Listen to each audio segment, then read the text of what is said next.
निवडणूक आली आहे, मुद्दे नाही प्रचारामध्ये, तोंड उघडायला जागा नाही, कुठल्या तोंडानं मत मागणार. मग आता एकच आधार, निष्ठावंत.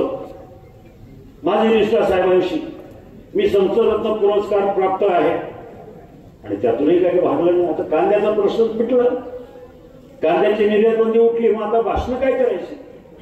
मला वाटतं ह्याच गावामध्ये इथे येऊन माझ्यावर आरोप केले की आढळरावांनी स्वतःच्या कंपनीसाठी संसदेमध्ये प्रश्न विचारले. मी जाहीर आवाहन केलंय आणि आता त्यांनी मला काहीतरी पुरावे दाखलेत खोटारडे. जहाज बांधणाऱ्या कंपनीचा माझा काही संबंध नाही. मला म्हणाले संरक्षण विभागाचा तुम्ही प्रश्न विचारले आणि त्यांनी जे इंटरनेटवर दाखवले त्याच्या ट्विटरवर ती गोवा शिपयार्ड कंपनीला इस्रायली कंपनीने जे तंत्रज्ञान पुरवलं त्याच्याशी माझा काही संबंध नाही. मी कशाला प्रश्न विचारेल तसं काही. म्हणजे लोकांना असं काहीतरी पटवून द्यायचं, माझी प्रतिमा मालिनी करायची की आढळराव काय आपल्याच्या आवडत नाही, मग त्याला बदनाम करा म्हणून खोटं काहीतरी लिहायचं. आता मला सांगा, इंग्रजीमध्ये लिहिलेल्या पिंपरखेड मधल्या किती लोकांना कळणार आहे की त्याने ट्विटर केले तर ट्विटर वापरणार नाही. मला आमचे मेजर बळवंत बोंबे म्हणत होते ते असं असं बोललं, तुम्ही काहीतरी बोललं. म्हटलं मला बोलायची गरज नाही, लोक मला ओळखतात. माझा प्रामाणिकपणा आज नाही, 20 वर्षापासून आहे. मी माझा धंदा कसल्या कष्टातून उभा केला, अशा चोऱ्यामाऱ्या करून नाही.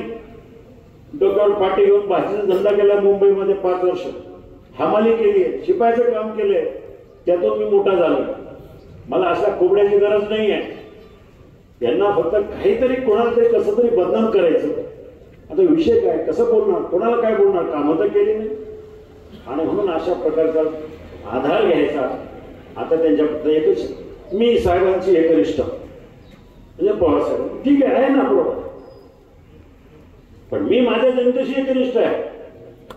माझी निष्ठा माझ्या जनतेबरोबर आहे, शेतकऱ्यांबरोबर आहे, गोरगरिबांबरोबर आहे. त्यांच्यासाठी मला काम करायचं. मलाही संसद रत्न पुरस्कार मिळाला म्हणून का मी काम करायचं थांबलं. संसद रत्न पुरस्कार मिळाला म्हणून मुंबई मतदारसंघात फिरायचं नाही असं काही नाही. त्याने काही आमचं पोट भरत नाही. त्याने काही आम्हाला स्मशानभूमीला संरक्षण मिळतं पाहिजे, रस्ता पाहिजे, पाणी पाहिजे, समाज मंदिर पाहिजे, हे होत नाही आहे. आणि म्हणून मी आपल्याला सांगतो की गेल्या वेळेला आपण निवडून दिलं आणि 5 वर्ष हा मतदारसंघ पाठीमागे गेला. पुणे नाशिक रेल्वे हा प्रकल्प मी 13 वर्ष पाठपुरावा केला आणि आता मंजुरीच्या मार्गावर आणून ठेवला. ती फाईल 5 वर्षापासून आहे त्या जागेवर केंद्रीय मंत्रालयामध्ये पडून नाही, रेल्वे मंत्रालयामध्ये. आज मला त्यासाठी काम करायचे, त्यासाठी 24,000 कोटी रुपये पाहिजे. अशी खोटी भाषणं करून, डायलॉग मारून, छत्रपती शिवराय महाराजांचं नाव घेऊन लोकांना फसवण्याचा धंदे नाही करायचे आपल्याला. मला त्यासाठी 24,000 कोटी रुपये पाहिजेत केंद्र सरकारकडनं. आणि ते कधी मिळतील? मोदी सरकारच्या, मोदीजींच्या विचाराचा खासदार झाला तरच मिळतील. राजकारणातील प्रत्येक अचूक बातमीचे सर्वात आधी अपडेट्स मिळवण्यासाठी सरकारनामाच्या सर्व सोशल मीडिया प्लॅटफॉर्मला लाईक, फॉलो आणि सबस्क्राईब करा. तसंच सर्व नोटिफिकेशनसाठी बेल आयकॉन प्रेस करायला विसरू नका.